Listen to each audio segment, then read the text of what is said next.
Hi everyone.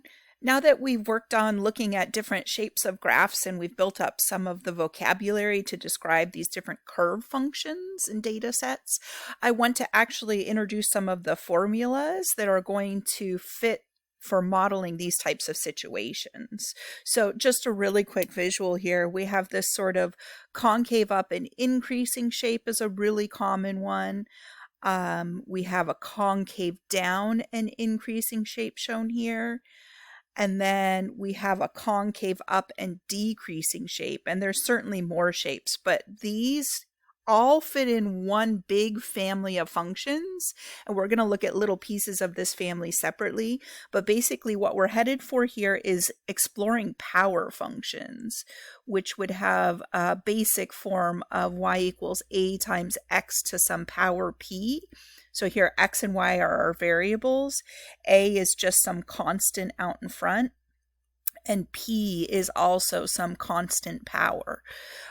Both can be positive, negative, fractions, decimals. We don't want either one to be zero necessarily, although I suppose P equals zero still technically counts, but it kind of loses these interesting curve shapes. Otherwise, we're going to look at all of those things. So that's our big goal for this section, is just to get used to these shapes and what they look like, and then start using those shapes to model data sets. So the first thing I'm going to do is jump you over to Desmos, and we're just going to explore a little, and then I have some preset up groups of power functions that I want us to compare and contrast and kind of see what's happening. This is a great time to have your parent function chart out. We'll be hitting most of the functions on that list. We won't hit the last two, but all the rest of them will crop up here. And I want you to add those to your list and point out some of the details for yourself, summarize some of the details as we go. Okay, so I'm just going to put in that generic power function that I wrote down before, and I'm going to go ahead and add sliders for all of these. So a lot of our focus, we won't even worry about the A, but I do want you to play around with it a little here because it ties into a lot of what we're going to start doing in the next section. And you'll also see constants out in front in some of the applications problems, and when you're fitting models, you'll get that constant out in front. So the A value, oh, hold on, I'm going to shift P off of 1 just to make it a little more interesting. Okay, so the A value, I encourage you to come and build this as well and play around with it.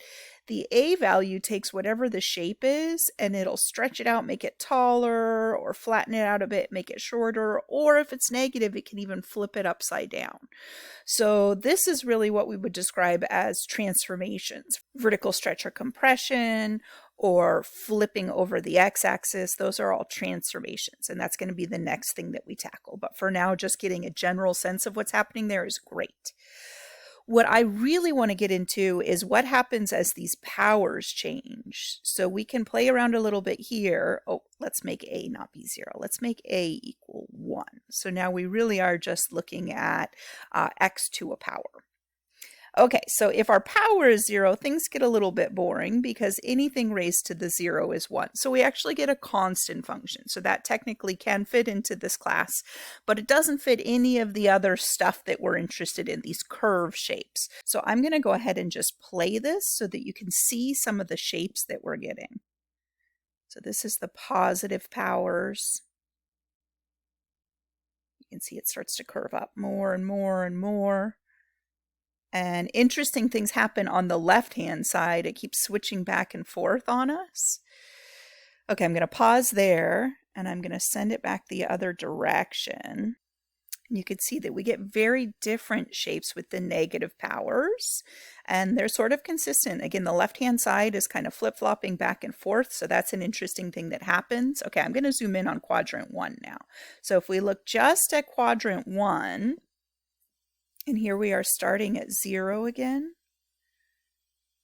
So kind of ignore that little bit that's off in the other quadrant and just watch as the power gets bigger. It goes from concave down to perfectly straight to concave up, and then it just keeps getting more and more and more concave up. And then again for the negatives, focusing just on quadrant 1, you can see how it's really a very similar shape all the way through. It just gets a little skewed as the power gets bigger. And you'll see that it looks like this tall piece here is moving away from the y-axis. What's really happening there is your y values are getting bigger. So it's actually getting taller. And then on the flat side over here on the right, you'll see it gets flatter and flatter and flatter as we get bigger negative powers. So some really interesting shapes here. And what I want to do next is just to jump in and look at some specific groups of these functions. So the first one I have is just to look at the positive powers. And notice there's 3 distinct shapes we get, and then variations on these, of course. The cutoff is the perfectly straight line. So that's if your power is 1. Power equals 1 is your perfectly straight line. It's going to be the only power besides 0 that gives you a perfectly straight line, doesn't have concavity.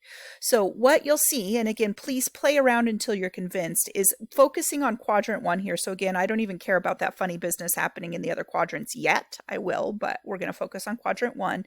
If your power is between 0 and 1, you're going to get this shape. So right now I'm looking at y equals x to the 1/2, otherwise known as y equals the square root of x.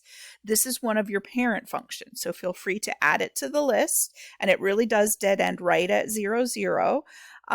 So your square root shape, this is typical of any of these powers between 0 and 1.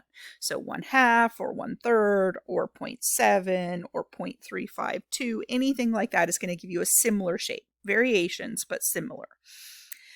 X squared is also one of our parent functions. Notice it does continue. We get this parabola that I'm guessing people are familiar with, but focusing on quadrant 1, you can see we get this concave up and increasing shape in quadrant 1.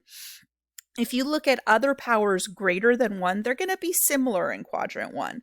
So you're going to see that concave up increasing, and bigger powers will make things get a little steeper in some parts and a little flatter in the other. We'll explore that in a minute.